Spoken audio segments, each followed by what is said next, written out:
Dukung dakwah ini terus mengudara. Kajian gratis ini berjalan atas izin Allah dan dukungan tulus dari Anda. Bersama kita sebarkan kebaikan seluas-luasnya. Yuk jadi bagian dari tim kebaikan kami dengan mendukung operasional dakwah. Jazakumullahu khairan kasiran. Alhamdulillahi Rabbil Alamin. Allahumma salli wa sallim wa barik ala Muhammad wa ala ali Muhammad. Allahumma inna nas'aluka ilman nafi'a wa rizqan tayyiba wa amalan mutaqabbala. Rabbana taqabbal minna innaka antas sami'ul alim wa tub alaina innaka antat tawwabur rahim. Allahumma ansuril mujahidin warhamil mustad'afin wa dammir a'da'ad din wa tamis ala amwalihim amin ya rabbal alamin. Alhamdulillah kaum muslimin rahimakumullah. Kita lanjutkan pengajian hadis dari kitab Sunan At-Tirmidzi dan kita sudah sampai pada pembahasan tentang tafsir Al-Qur'an. Faqala al-muallif rahimahullahu ta'ala wa nafa'ana bihi wa bi'ulumihi fid dharain amin. Hadis 2953 dari Abu Hurairah radhiyallahu anhu, dari Nabi sallallahu alaihi wasallam bersabda, man shalla salatan, barang siapa yang melakukan salat, satu salat apapun, lam yaqra fiha, yang dia tidak membaca dalam salat tadi, bi ummil Quran, induknya Al-Quran yaitu Al-Fatihah, fahiya khidajun, maka salat itu kurang, fahiya khidajun, maka salat itu kurang, yaitu ghairu tamamin, tidak sempurna. Ini masih dalam bab pembahasan tentang surat Al-Fatihah. Jadi surat Al-Fatihah adalah rukun dari amalan salat kita. Ada 17 rukun di dalam salat kita. Nah, salah satunya adalah membaca surat Al-Fatihah. Dan ini adalah pendapat mayoritas para ulama. Kalau salat tidak membaca Fatihah, maka salatnya tidak sah. Yang menyelisih adalah madhab Hanafi. Madhab Hanafi, mereka tidak mengharuskan membaca Al-Fatihah. Yang penting membaca Al-Quran. Karena dalam hadis yang lain Rasulullah Shallallahu Alaihi Wasallam bersabda, "Iqra bima tayassara ma'aka, bima tayassar." Bacalah apa yang mudah. Ma tayassar. Bacalah ma tayassar, apa yang mudah dari Al-Quran. Nah, berarti tidak harus Al-Fatihah, kata madhab Hanafi. Nah, kalau menurut mayoritas para ulama, yang dimaksud matayassar, apa yang mudah, itu ya adalah surat Al-Fatihah itu sendiri. Mana ada Pak, surat lebih gampang dari Al-Fatihah? Paling gampang kan Al-Fatihah. Memang Al-Fatihah 7 ayat, ada yang 3 ayat, tetapi hampir semua orang itu kalau Al-Fatihah bisa. Anak-anak kecil saja disuruh baca Fatihah bisa. Nah, sehingga matayassar, apa yang mudah, itu adalah ya Al-Fatihah itu sendiri. Sehingga di sini berlaku kaidah yang mengatakan yuhmalu al-mutlaqu 'alal muqayyadi.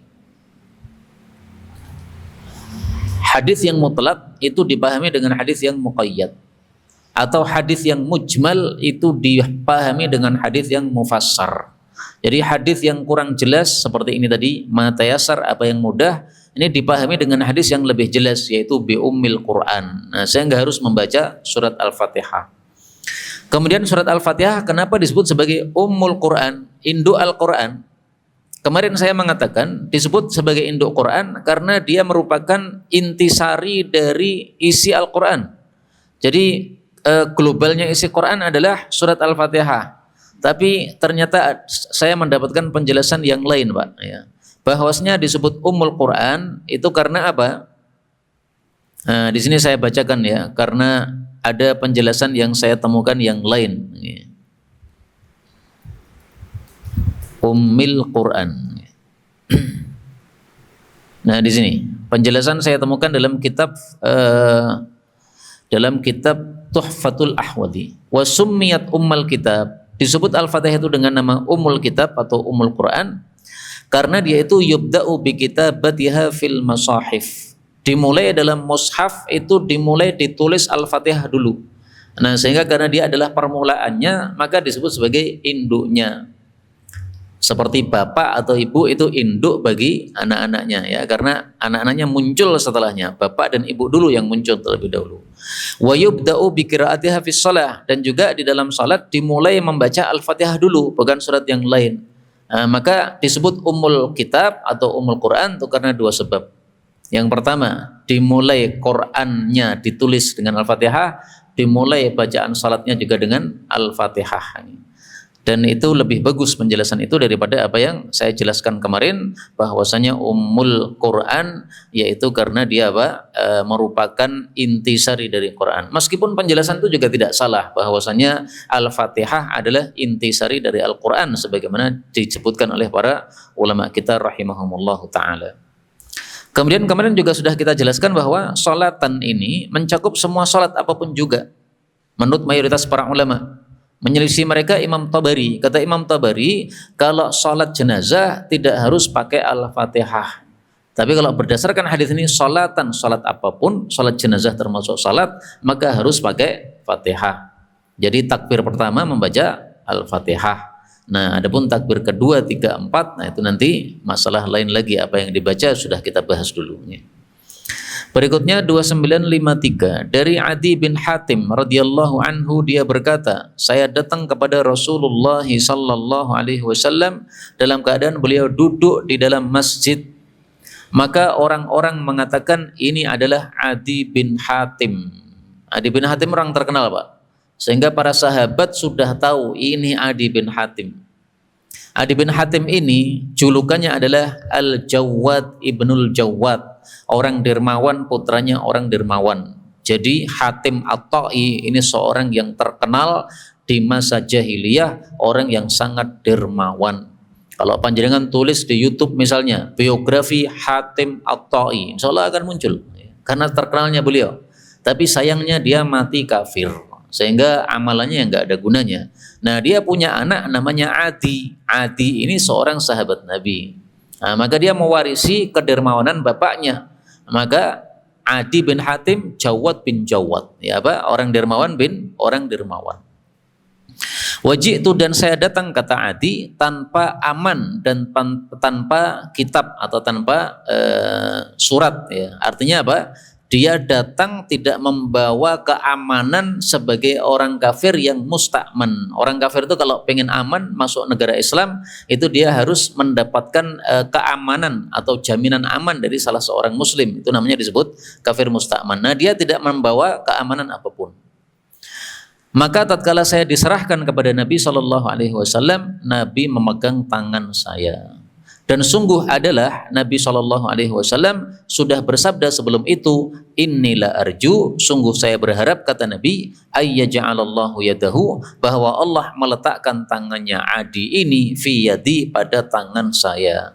Jadi apa yang diharapkan oleh Nabi terkabul. Betul-betul Adi datang dengan sendirinya, kemudian ditangkap tangannya oleh Nabi SAW.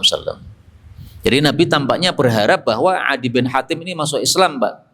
Karena orang yang dermawan ini berarti orang yang akhlaknya sudah bagus sekali. Tinggal satu langkah saja masuk Islam, udah masuk surga. Tapi kalau dermawan tidak ada Islamnya, ya sama saja melangkahnya masuk neraka, naudzubillah. Nah, kemudian Adi ini mengatakan, lalu beliau berdiri. Lalu ditemui oleh seorang perempuan bersama anak kecil, bersama perempuan tadi. Lalu kedua orang itu mengatakan, sesungguhnya bagi kami ada hajat kepada Anda, wahai Rasul sallallahu alaihi wasallam. Lalu Nabi pun berdiri bersama perempuan dan anak kecil tadi sampai beliau menyelesaikan hajat keduanya. Dan ini menunjukkan bolehnya seorang laki-laki berduaan bersama seorang perempuan apabila tempatnya terbuka, Pak. Ini kan tempatnya terbuka kan? Jadi gambarannya misalnya Nabi kan dulu sebelumnya bermajlis di masjid seperti ini. Nah, kemudian oleh seorang perempuan diajak berduaan tapi di luar masjid situ. Nah, semua orang bisa melihat, itu nggak ada masalah. Yang tidak boleh adalah kalau berduaan di tempat yang sepi. Jadi misalnya seorang ustadz dengan seorang perempuan, jemaah perempuan di kamar mihrab sini, kamarnya imam ini. Nah, kemudian ditutup pintunya, nggak boleh begitu ya. Karena apa yang terjadi di dalam kamar itu tidak diketahui oleh manusia ya. Meskipun di sini ada sobi, anak kecil. Kalau anak kecilnya belum mumayyiz, itu nggak ada gunanya sebagai mahram. Karena kalau anak kecilnya masih bayi, masih digendong, ibunya melakukan apa bersama laki-laki tadi, bayinya nggak paham. Sehingga perempuan bersama mahram itu mahramnya harus yang sudah mumayyiz, apalagi yang sudah balik, lebih bagus lagi ya. Tapi kalau dia belum mumayyiz nggak ada gunanya ya, bayi masih digendong itu tidak menghilangkan dia dari khalwat yang diharamkan. Summa kemudian akhadha biyadi, beliau memegang tangan saya sampai beliau datang kepada saya, bersama saya di rumah beliau. Lalu melemparkan maksudnya menyiapkanlah untuk Nabi Shallallahu Alaihi Wasallam budak wanita itu wisadatan, satu bantal, lalu beliau pun duduk di atas bantal tadi. Nah, ini kebiasaannya orang Arab, Pak. Jadi duduknya itu tanpa kursi, duduknya lesehan. Nah, karena lesehan, sementara rumah mereka masih tanah, biasanya itu dikasih alas bantal. Nah, sampai sekarang pun orang-orang Arab biasanya di kamar tamu itu duduknya lesehan tapi ada bantalnya atau ada kursi yang empuknya. Dan ini ada sabda Nabi SAW dalam hal ini, bahwasanya kalau kita bertamu kemudian dikasih bantal jangan ditolak. Salasun la turaddu, ada 3 yang jangan ditolak. Al-wasaid, bantal, waduhnu, dan parfum, wal laban, dan susu. Hadis riwayat Tirmidzi. Nah, yang dimaksud bantal ini adalah itu tadi ya. Kita bertamu kemudian dikasih bantal supaya kita duduk, jangan ditolak, terima saja. Kalaupun kita tidak senang duduk di atas bantal, jangan ditolak, karena Nabi mengatakan jangan ditolak. Bantalnya kita pegang saja, ya kita dekemi begitu. Yang penting jangan ditolak, karena Nabi sudah mengatakan jangan ditolak. Nah, di sini pun Nabi tidak menolak, ya beliau malah duduk di atas bantal tadi. Kemudian saya pun duduk di hadapan Nabi Shallallahu Alaihi Wasallam. Lalu beliau memuji kepada Allah dan menyanjung kepada Allah. Menyanjung itu adalah pujian yang diulang 2 kali, itu namanya sanjungan ya. Alhamdulillah itu pujian, Ar-Rahmanir Rahim itu sanjungan. Kemudian beliau bersabda kepada Adi ini, ma yufirruka, apa yang membuat kamu lari, antakula, untuk mengucapkan la ilaha illallah. Jadi Nabi mengajak dialog si kafir Adi bin Hatim ini. Kamu sampai hari ini kok belum mengucapkan la ilaha illallah, kenapa? Sebabnya apa? Alasannya apa? Fahad ta'lamu, apakah kamu tahu, min ilahin, ada Tuhan siwallah, selain Allah. Memangnya ada Tuhan selain Allah? Kan enggak ada. Jadi Nabi mengajak dialog orang-orang cerdas, Pak. Karena semua orang itu sebenarnya paham bahwasanya tidak ada Tuhan selain Allah Subhanahu wa taala. Kalaupun ada orang mengatakan ada Tuhan selain Allah, itu karena sudah rusak cara berpikirnya. Maka dia pun mengatakan tidak ada Tuhan selain Allah. Tsumma takallama, kemudian Nabi berbicara beberapa saat, kemudian beliau mengatakan lagi, innama tafirru, tiada lain engkau itu lari, antakula Allahu Akbar, untuk mengucapkan Allahu Akbar. Wa ta'lamu syai'an, memang kamu tahu ada sesuatu akbar minallah, yang lebih besar daripada Allah.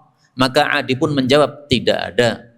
Maka Rasulullah kemudian mengatakan, fa innal yahuda, maka sesungguhnya orang-orang Yahudi, maghdubun alaihim, mereka itu dimurkai oleh Allah Subhanahu wa taala. Wa innan nasara, dan sesungguhnya orang-orang Nasara, dullal, mereka itu adalah orang-orang sesat. Nah, inilah kaitannya dengan bab tafsir surat Al-Fatihah. Dalam surat Al-Fatihah kita mendapatkan ayat ghairil maghdubi alaihim. Siapa mereka? Yahudi. Waladdallin, siapa mereka? Nasara. Lah kok ini kok dullal? Dullal sama dengan dollin, sama, Pak. Dullal itu jamak, dollin itu juga jamak, sama-sama jamaknya ya. Maka ini maknanya sama meskipun lafalnya berbeda. Nah, adapun orang Yahudi, kenapa mereka itu dimurkai oleh Allah? Para ulama mengatakan karena mereka tidak mengamalkan ilmunya. Sementara orang-orang Nasrani, kenapa mereka itu sesat? Para ulama mengatakan karena mereka ibadah tanpa ilmu. Karena itu ada ucapan yang sangat bagus diucapkan oleh para ulama ya, bahwasanya man fasada, siapa yang rusak, min ulamaina, dari kalangan ulama kita, fahuwa syabihul yahud, maka dia itu serupa dengan orang-orang Yahudi. Karena dia punya ilmu tapi tidak mengamalkan ilmunya, mirip Yahudi. Wa man fasada, barang siapa yang rusak, min ubadina, dari ahli ibadah kami, fahuwa, maka dia itu syabihu an-nasara, dia menyerupai orang-orang Nasrani. Ini perkataan dari Sufyan bin Uyainah, disebutkan dalam tafsir Ibnu Katsir, tapi kalimatnya tidak seperti ini. Ini saya kalimat ubah sendiri untuk memudahkan pemahaman. Nah, maka orang-orang Nasrani ahli ibadah, tapi mereka rusak tanpa ilmu. Nah, karena itu kita jangan ibadah tanpa ilmu, dan kalau sudah punya ilmu, mari kita amalkan. Kemudian para ulama juga menjelaskan bahwasanya orang-orang Yahudi dimurkai oleh Allah itu sesuai dengan apa yang disebutkan dalam Al-Quran. Faba'u bi ghadabin ala ghadab. Orang-orang Yahudi kembali membawa murka Allah di atas murka. Nah, jadi murkanya banyak dari Allah Subhanahu wa taala. Adapun orang-orang Nasrani, Allah mengatakan qad dallu min qablu wa adallu katsira. Mereka telah sesat sebelumnya dan mereka menyesatkan banyak orang. Nah, berarti sesuai dengan ayat-ayat yang lain bahwasanya Nasrani itulah ad-dallin, bahwasanya Yahudi itulah al-maghdubi alaihim. Jadi tafsirannya selain dari hadis Nabi juga ada dari Al-Qur'an. Dan kemarin sudah saya sampaikan ya, tafsir Quran diambil dari 5 sumber, Pak. Tafsir Quran ambil dari Al-Quran sendiri, karena banyak ayat-ayat yang ditafsiri oleh ayat yang lain. Yang kedua, ambil tafsirannya dari sabda Nabi SAW. Yang ketiga, ambil tafsirannya dari penjelasan para sahabat, karena mereka ngaji tafsir dari Nabi. Yang keempat, ambil tafsirannya dari para tabi'in, karena para tabi'in ngambil tafsir dari sahabat Nabi SAW. Para tabi'in contohnya siapa? Imam Mujahid, Imam Qatadah, Imam Ikrimah, dan yang lain-lain. Terus sumber yang kelima adalah tafsir Quran dari bahasa Arab, karena Quran memang berbahasa Arab. Nah, sehingga apa makna dari satu kata yang kita tidak paham, ambil dari ilmu bahasa Arab, itu nanti akan kita temukan tafsirannya. Kalau yang 4 tadi enggak ketemu ya, kalau yang 4 tadi ketemu ya sudah, dari 4 ini sudah cukup. Kemudian Adi ini mengatakan, fa inni hanifun muslimun, sesungguhnya saya sudah condong kepada agama Islam. Jadi dia datang itu ternyata pengen masuk Islam, Pak. Dia sudah hanifun, sudah condong kepada apa? Kepada agama Islam. Muslimun, saya muslim.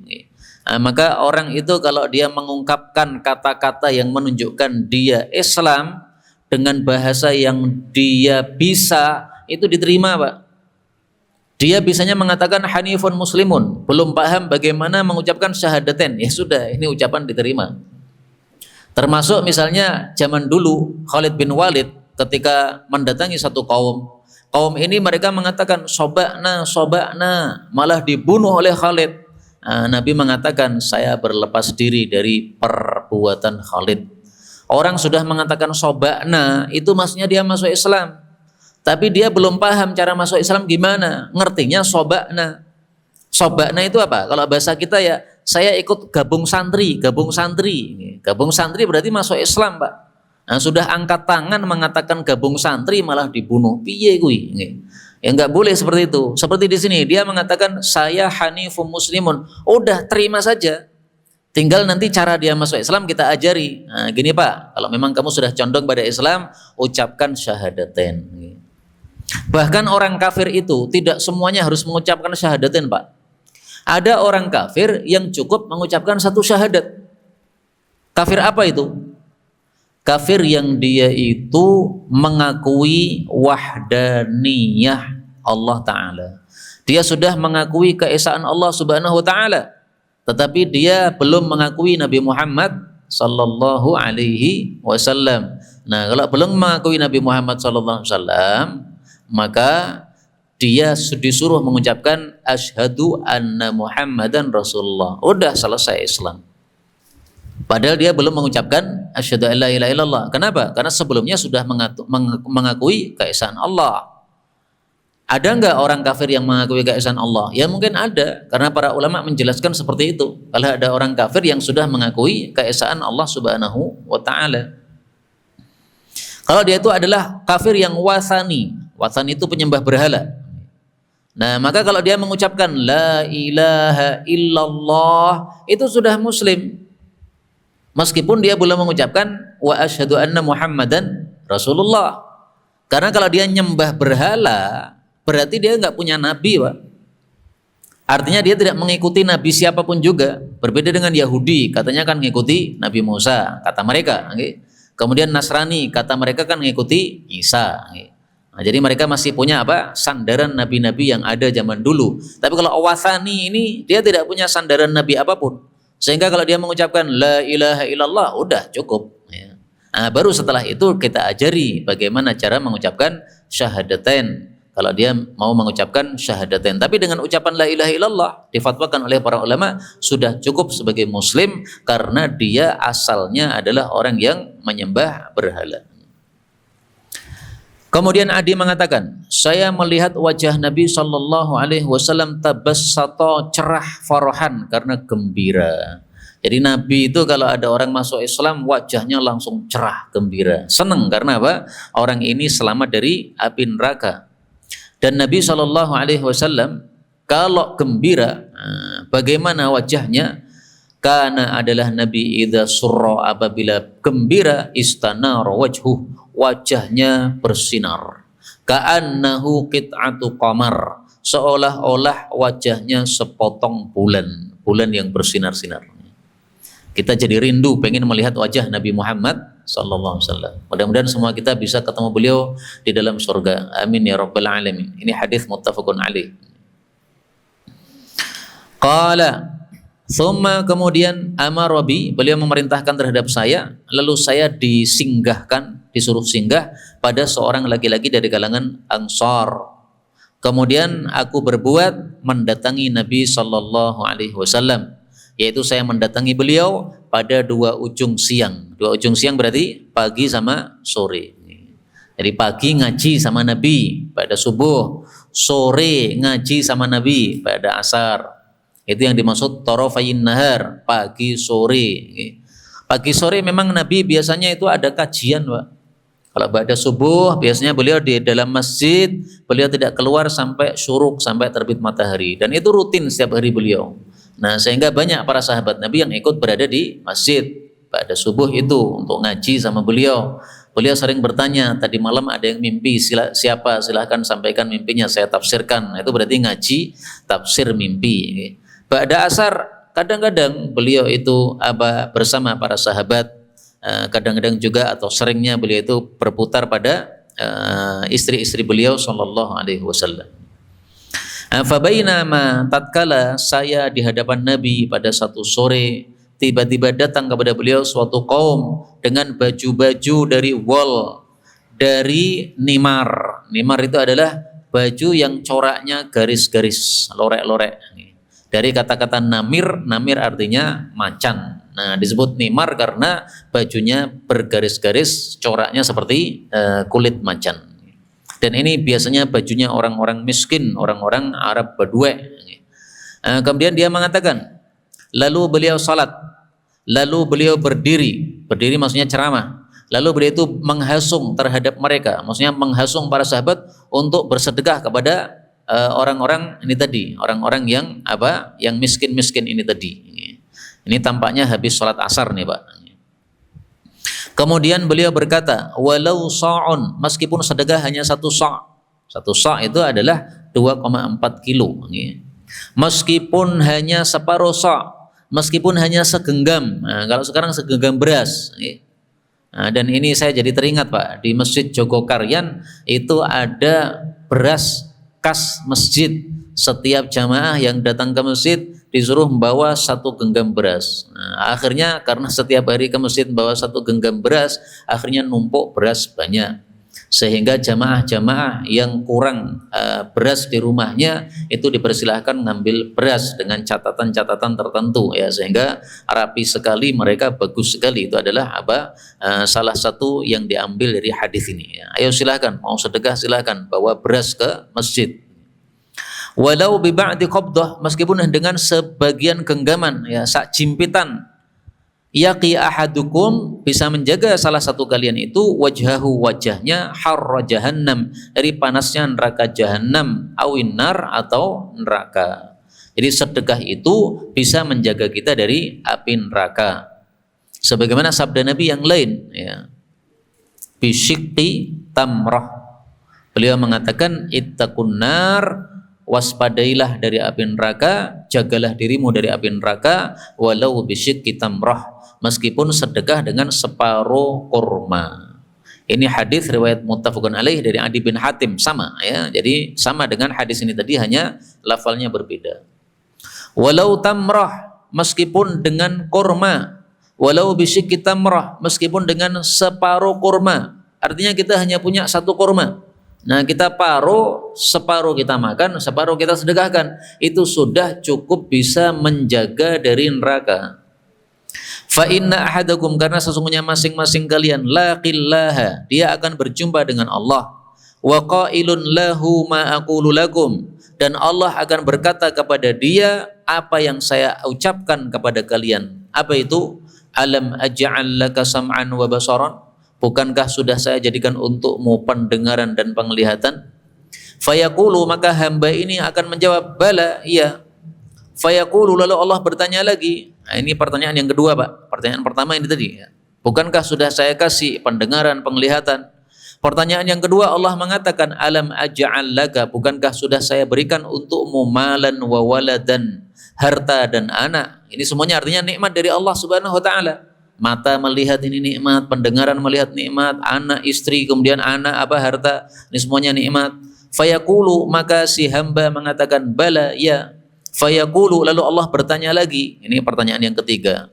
Aina, di mana, ma qaddamta li nafsik, apa yang kamu dahulukan untuk dirimu?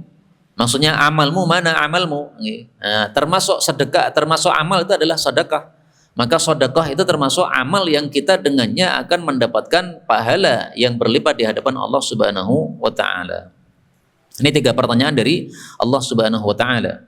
Kemudian Nabi melanjutkan sabdanya, fayanzur, maka orang ini melihat qaddamahu, ke arah depannya, wa ba'dahu, dan setelahnya maksudnya arah belakangnya, wa an yaminihi, dan ke arah kanannya, wa an shimalihi, dan ke arah kirinya. Thumma la yajidu syai'an, kemudian dia tidak mendapati sesuatu, yaqibihi, yang dia menjaga dengannya, wajhahu, akan wajahnya, harra jahannam, dari panasnya neraka jahannam. Itu kalau tidak punya amal. Nah, maka maksudnya Nabi adalah sebelum terjadi kejadian ini, depan, belakang, kanan, kiri, semua terlihat hanya api neraka jahannam. Dan kita tidak bisa punya tameng apapun kecuali dengan amal. Nah, maka sebelum kita mati, mari beramal. Dan amalnya tidak hanya sedekah saja. Tapi waktu itu Nabi menyebutkan sedekah karena adanya orang-orang miskin yang datang ke masjid dalam keadaan mereka sangat miskin sekali. Mereka bajunya compang-camping dan baju yang sederhana tadi. Nah, di sini disebutkan 4 arah, Pak, ya. Depan, belakang, kanan, kiri. Saya temukan dalam riwayat yang lain, yaitu riwayat Bukhari, itu hanya disebutkan 2 arah. Fayanzur an yamini, dia melihat ke arah kanan, dia tidak melihat kecuali neraka. Kemudian dia melihat ke arah kiri, dia tidak melihat kecuali neraka. Nah, jadi arah kanan, arah kiri. Kalau di sini disebutkan semuanya, ya, depan, belakang, kanan, kiri. Yang terlihat hanya neraka. Tsumma la yajidu, kemudian dia sudah tadi. Kemudian beliau bersabda, liyaqi, hendaklah menjaga ahadukum, setiap kalian, wajhahu, wajahnya, an-nara, dari api neraka, walau bisyikki tamrah, meskipun dengan separuh kurma. Nah, ini lafalnya yang tadi mirip dengan apa yang sudah kita sampaikan, ittaqun nar. Kalau di sini liyaqi ahadukum, ada 2 lafal. Fa illam yajid, kalau dia tidak mendapati sesuatu yang disedekahkan, fa bi kalimatin thayyibah, maka dengan ucapan yang baik. Nah, jadi ucapan yang baik itu nilainya sama dengan sedekah. Karena sedekah itu bisa dengan sesuatu yang kita berikan, ada barangnya, bisa dengan sesuatu yang kita berikan tapi abstrak. Kita gembira, tersenyum ke hadapan orang, itu memberikan kebahagiaan, Pak. Buktinya, kalau saya senyum kepada seseorang, tapi dia malah cemberut, itu rasanya kurang nyaman dalam hati saya. Nah, berarti dia memberikan kurang nyamanan. Karena pernah saya senyum kepada seseorang, tapi dia menengtok ngeten, sampai muncul dalam hati saya, iki wong nyimpen masalah opo, tak senyumi kok merengutok wae.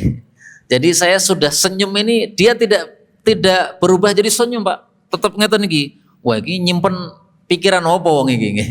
Atau mungkin karena tidak jelas penglihatannya sehingga enggak melihat saya senyum atau gimana enggak paham nggih. Tapi ada orang-orang seperti itu ya. Jadi disenyumi itu tidak balas senyum, tapi malah diam saja, malah mengkeret wajahnya. Nah, seperti itu berarti memberikan sesuatu yang tidak bagus kepada orang. Nah, kalau kita berkata yang baik, berarti kita sudah memberikan sesuatu yang bagus. Karena dengan sebab kita berkata yang baik, maka dia akan senang dengan ucapan kita, maka nilainya adalah shadaqah. Karena itulah Nabi SAW bersabda, kullu ma'rufin, setiap perbuatan baik itu adalah shadaqatun, bernilai shadaqah. Dan ini bedanya antara shadaqah dan infak nih. Kalau infak itu harus dengan harta ada barangnya. Tapi kalau shadaqah itu tidak harus ada barangnya. Semua perbuatan baik itu adalah bernilai shadaqah. Maksudnya apa? Pahalanya seperti pahala shadaqah. Ini hadis riwayat Bukhari dan Muslim. Kemudian Rasul bersabda lagi, fa inni, sesungguhnya saya ini la akhafu alaikum, saya tidak khawatir terhadap kalian al-faqah, kemiskinan. Fa innallaha, karena sesungguhnya Allah nasirukum, akan menolong kalian, wa mu'tikum, dan akan memberi kalian. Nah, jadi Nabi menjamin sahabat-sahabat yang sekarang miskin-miskin, tenang, saya tidak akan khawatir kalian miskin terus. Pasti nanti akan diberi kemenangan oleh Allah Subhanahu wa taala. Nah, kalau sudah menang, maka Allah kasih kalian harta. Karena dengan sebab menang, maka akan merampas hartanya orang-orang kafir, mendapatkan ghanimah yang banyak, jadi kaya-kaya. Hatta, sehingga tasiro, berjalanlah adh-dha'inah, seorang perempuan, fima baina Yathrib, antara Madinah wal Hirah, sampai ke Hirah, jaraknya jauh sekali.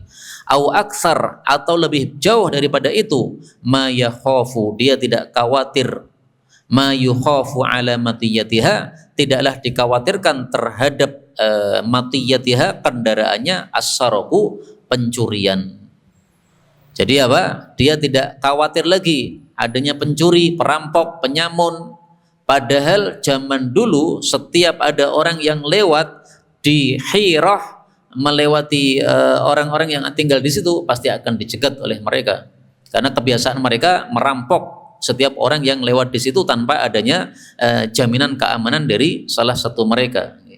Tapi ketika sudah menjadi aman, negara Islam ini sudah menyebar kemana-mana, sudah kaya umat Islam, sehingga sampai perempuan pun berjalan sendirian, itu dia tidak khawatir adanya perampok sama sekali.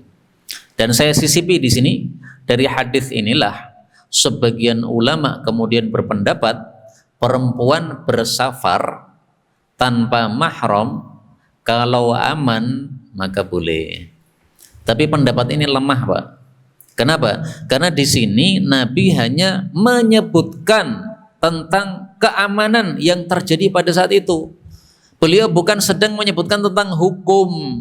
Beda tak, Pak? Kalau beliau sedang menyebutkan tentang hukum, lain lagi. Ini beliau tidak dalam rangka menyebutkan hukumnya perempuan berjalan boleh kalau sendirian yang penting aman, enggak begitu. Kalau beliau bicara hukum, itu masalah lain lagi yang kita dapatkan dalam hadis yang lain. Beliau mengatakan la tusafirim ra'atun, tidak boleh seorang perempuan bersafar illa ma'adhi mahram, kecuali bersama mahramnya. Nah, kalau ini kan jelas ini aturan, bukan seperti tadi. Ini hanya cerita saja. Nah, sehingga kalau ada hadis yang jelas, yaitu yang berisi aturan, dengan hadis yang tidak jelas karena dia hanya berisi cerita, maka kita dahulukan yang jelas. Jadi ada istilahnya tartibul adillah, ya. Jadi dalil-dalil itu kan bertingkat-tingkat. Nah, mana yang kita dahulukan? Kalau ada yang jelas dengan yang kurang jelas, kita dahulukan yang jelas. Itu namanya tartibul adillah. Nah, kemudian Adi mengatakan, faja'altu, maka saya pun berbuat, ngomong dalam hati saya, di mana lusu Sutayy, maling-maling atau perampok-perampoknya suku Tayy. Nah, suku Tayy itu teman-teman dia, Pak. Teman-teman dia suku Tayy itu sudah terkenal. Siapapun yang lewat di negara mereka, kalau tidak membawa jaminan keamanan dari salah satu mereka, pasti dirampok oleh mereka.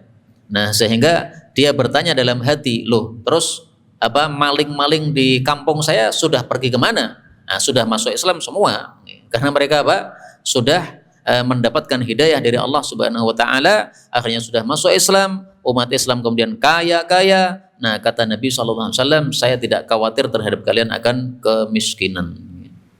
Adapun hadis yang mengatakan kadal faqru ayyakuna kufran, nyaris fakir itu menjadi kafir, nah, itu hadisnya tidak sahih, Pak. Kada nyaris al faqru fakir ayyakuna kufran, menjadi kafir. Ini hadisnya dhaif. Bahkan sebaliknya, banyak orang yang diuji fakir itu bisa sabar. Kalau kemudian diuji kaya tidak bisa sabar. Seperti Qarun, diuji kaya tidak sabar, akhirnya malah kafir. Kalaupun hadis ini sahih, kalaupun ya, ini hanya kada, nyaris. Jadi bukan fakir penyebab kafir, bukan. Nyaris, nyaris kan berarti belum, Pak. Tadi saya nyaris ketabrak, berarti belum ketabrak. Nyaris fakir menyebabkan kafir, berarti enggak menyebabkan kafir, karena nyaris saja. Ya memang ada orang-orang gara-gara fakir kemudian jadi kafir, diiming-imingi mie katanya dulu, diiming-imingi duit, terus disuruh masuk gereja, akhirnya masuk gereja, ada memang ya, tapi kan tidak mayoritas seperti itu kan. Kalau orang sudah punya Islam yang paham betul Islamnya, tidak akan mau diiming-imingi seperti itu. Berikutnya hadis 2954 ini sama dari Adi bin Hatim dari Nabi SAW bersabda, al-yahudu, orang-orang Yahudi, maghdubun alaihim, orang-orang yang dimurkai oleh Allah Subhanahu wa taala, wan nasara dullal, sementara orang-orang Nasrani adalah orang-orang yang sesat. Sama dengan tadi, enggak usah kita ulang penjelasannya. Hanya saja di sini ada satu tambahan yang perlu kita garis bawahi. Di dalam surat Al-Fatihah Allah mengatakan siratal ladzina an'amta alaihim ghairil maghdubi alaihim. Jalannya orang-orang yang engkau beri nikmat, bukan jalannya orang-orang yang dimurkai. Yang memurkai siapa? Ya Allah. Tapi kalimatnya di sini bukan ghairil ladzina ghadibta, bukan orang-orang yang Anda murkai wahai Allah. Ketika disebutkan nikmat, kita nisbatkan kepada Allah. An'amta, engkau ya Allah berikan nikmat. Tapi ketika kita sebutkan kemarahan dan kesesatan, kita tidak katakan engkau marahi dan engkau sesatkan, enggak begitu. Nah, maka pelajaran apa yang dapat kita ambil dari sini ya? Pelajaran yang dapat diambil dari sini adalah sebagaimana disebutkan dalam hadis yang sahih, wasyarru laisa ilaik. Keburukan itu tidak dinisbatkan kepada Allah Subhanahu wa taala. Kalau kebaikan mari kita nisbatkan kepada Allah ya. Wal khairu, dan kebaikan itu kulluhu fi yadaika, semuanya di tanganmu ya Allah. Wasyarru laisa ilaika, adapun keburukan itu tidak dinisbatkan kepada engkau ya Allah Subhanahu wa taala. Nah, maka kita harus beradab kepada Allah, Pak. Jangan menisbatkan keburukan-keburukan kepada Allah Subhanahu wa taala ya. Misalnya ketika terjadi bencana kemarin di Aceh, Sumatera ya. Nah, jangan kita mengatakan wahai Allah pencipta banjir yang membinasakan orang banyak, nah, jangan begitu, Pak. Itu kurang sopan sama Allah Subhanahu wa taala. Tapi kita cukup menyebutkan apa? Musibah yang kita alami, kemudian kita minta kepada Allah Subhanahu wa taala supaya Allah apa? Menyelesaikannya. Sampai di sini kita baru mendapatkan 2 hadis. Ini karena hadisnya panjang ya. Sudah selesai tafsir tentang surat Al-Fatihah, kita masuk tafsir yang berikutnya, bab yang baru, wa min suratil Baqarah, tentang surat Al-Baqarah. Sebagian ulama tidak membolehkan menyebut surat Al-Baqarah, karena kalau surat Al-Baqarah disebutkan surat Al-Baqarah artinya apa? Surat sapi, seolah-olah kita mengejek surat Quran.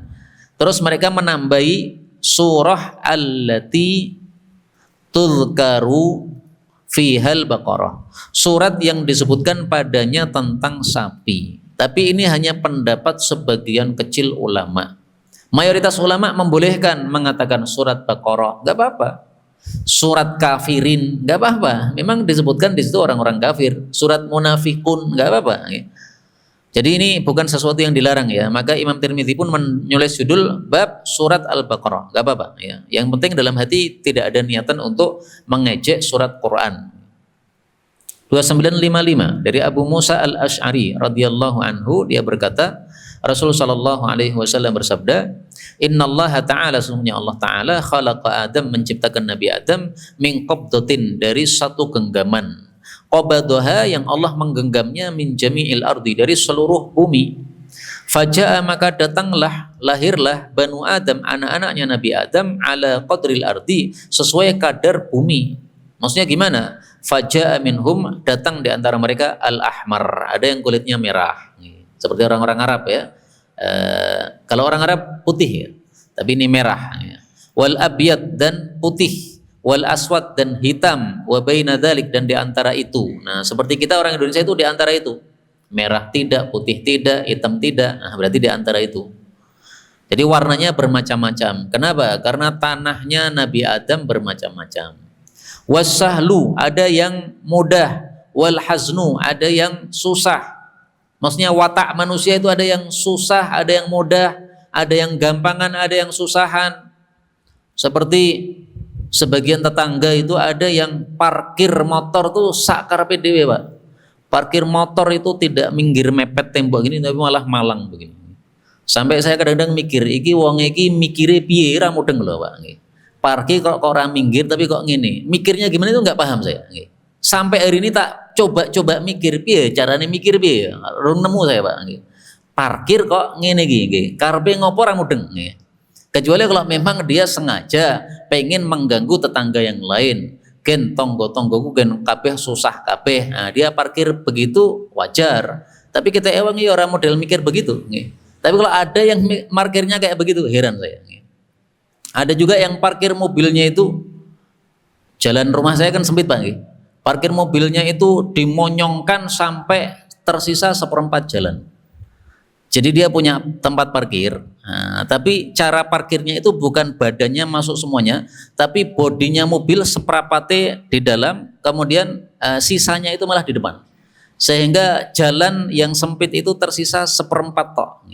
Nah, gue karepe piye ki ra mudeng, Pak. Sampai hari ini belum paham saya, dan saya belum sempat tanya. Sebenarnya saya pengen tanya, ki karepe ngopo to Mas karepe iki? Apa karepe nyegati wong-wong liya sing meh mlebu atau piye karepe? Karena kalau orang melihat itu pasti semuanya heran, Pak. Pasti panjenengan kalau datang ke situ pasti muncul di sini tanda tanya. Piye maksudnya? Karepe piye le?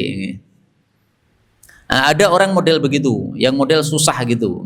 Jadi berbuat sak karepe dhewe, itu berarti susah. Ada yang mudah berarti ya dia longgar sama yang lain. Tanah juga begitu, tanah itu ada yang empuk, ada yang keras. Sehingga perwatakan manusia berbeda-beda tergantung dulu tanahnya dia diciptakan dari apa. Kalau kita ini perwatakannya keras, berarti ketahuilah dulu kita diciptakan dari tanah, kebetulan ngepasi tanah padas, Pak. Nah, akhirnya watak kita keras. Lah kalau kita pengen berubah gimana caranya? Bisa berubah, tapi dengan cara dilatih terus. Jadi orang yang sudah wataknya keras karena memang batunya batu padas, itu bisa berubah menjadi lunak dengan cara dilatih terus. Tapi tetap berbeda dengan orang yang sejak dulunya diciptakan oleh Allah dari batu empuk. Kalau dia memang sudah dari asalnya batunya empuk, itu memang tidak perlu dia berusaha, itu sudah empuk sendiri. Wal khabithu, juga ada yang buruk, wat thayyib, juga ada yang baik. Maksudnya apa? Ada yang kafir, ada yang muslim. Nah, maka kalau muncul manusia kafir itu karena tanahnya tanah yang khabith, tanah yang jelek, yang tidak mengandung manfaat apapun, semuanya madarat. Demikian juga thayyib, orang yang baik, orang muslim. Nah, itu berarti apa? Dia tanahnya tanah yang baik, yang subur, yang menghasilkan manfaat. Nah, kita bersyukur kepada Allah Subhanahu wa taala, kita sudah diciptakan sebagai muslim, berarti tanah kita termasuk yang thayyib, tinggal yang diperbaiki ini tadi ya, as-sahlu wal hazan. Kalau memang kita keras, kerasnya diatur, jangan sampai kerasnya keterlaluan. Keras kepada semua orang itu kan keterlaluan, Pak. Kalau keras kepada orang keras, supaya orang yang keras itu tidak semau gue kepada orang lain, nah mungkin masih bagus seperti itu ya, karena as-shadaqah at-takabbur 'alal mutakabbir shadaqah. Sombong kepada orang sombong adalah shadaqah, supaya orang sombong itu tidak semena-mena kepada orang yang lain. Lah ini disebutkan dalam tafsir surat Al-Baqarah, kenapa? Karena dalam surat Al-Baqarah disebutkan tentang penciptaan Nabi Adam alaihi salatu wassalam. Nah, sehingga tentang penciptaan Nabi Adam Hadisnya ini kemudian ditampilkan oleh Imam At-Tirmidzi rahimahullahu taala. Berikutnya 2956 dari Abu Hurairah radhiyallahu anhu, Rasul sallallahu alaihi wasallam bersabda tentang kalam Allah taala, "Wadkhulul baba sujada." Masuklah wahai Bani Israel ke dalam pintu Baitul Maqdis dalam keadaan sujud. Nah, sujud ini ada dua tafsiran, Pak. Menurut Ibnu Abbas, sujud itu ruku. Jadi bukan betul-betul sujud, nggak mungkin lah kita masuk kampung dengan sujud piye terusan. Jadi dalam kondisi ruku. Nah, karena itu ruku itu sama dengan sujud. Karena itu di dalam Islam tidak boleh kita berjumpa dengan sesama manusia kemudian kita membungkukkan badan ruku, nggak boleh. Karena ruku sama dengan sujud. Sementara sujud hanya boleh kepada Allah Subhanahu wa taala. Seperti biasanya dalam karate itu ya. Biasanya sebelum tarung kan menunduk dulu, rukuk dulu, haram seperti itu nggak boleh. Nah, kalau mau menunduk kepalanya aja, Pak. Nah, manggo ini nggak apa-apa. Jadi kita ketemu tetangga, monggo Pak, nggak ada masalah, nggak perlu pakai rukuk begini. Ini tafsiran yang pertama. Tafsiran yang kedua, sujud itu maksudnya dengan khusyuk, ya seperti orang sujud kan khusyuk gitu. Qala, maka Rasulullah mengatakan, dakhalu, mereka malah masuk mutazahhifin dalam keadaan ngesot ala aurakihim pada pantat-pantat mereka. Ai ditafsirkan oleh perawi munharifin, yaitu mereka menyimpang dari perintah Allah. Perintahnya dua. Satu, disuruh dalam keadaan menunduk malah ngesot. Nah, dalam tafsir yang lain disebutkan mereka menunduk tapi menunduknya balik, yaitu membokongi. Nah, kalau di sini bukan bokongi tapi apa? Ngesot dengan pantat mereka. Kemudian mereka disuruh untuk mengatakan hittah. Hittah itu artinya ampuni dosa kami. Malah mereka mengatakan hintah. Hintah itu artinya gandum. Jadi disuruh minta ampun malah minta beras, orang hajar tenan. Dan dengan sanad ini pula Nabi SAW menjelaskan, fabaddalal ladzina zalamu, orang-orang zalim itu mengubah qaulan ghairal ladzi qila lahum, perkataan yang tidak disuruhkan kepada mereka, yaitu mereka mengatakan mereka mengatakan habbatun fi sya'ratin, biji di dalam sya'rah. Sya'rah itu adalah bulu ya. Atau dalam ucapan yang lain tadi hintah. Jadi mereka disuruh mengatakan hittah malah mengatakan hintah atau habbah. Ini yang dapat kita pelajari pada pertemuan kali ini, betul dari Allah Subhanahu wa taala. Kalaupun ada salahnya fa astaghfirullahal azim li wa lakum walhamdulillahi rabbil alamin. Dukung dakwah ini terus mengudara. Kajian gratis ini berjalan atas izin Allah dan dukungan tulus dari Anda. Bersama kita sebarkan kebaikan seluas-luasnya. Yuk jadi bagian dari tim kebaikan kami dengan mendukung operasional dakwah. Jazakumullahu khairan katsiran.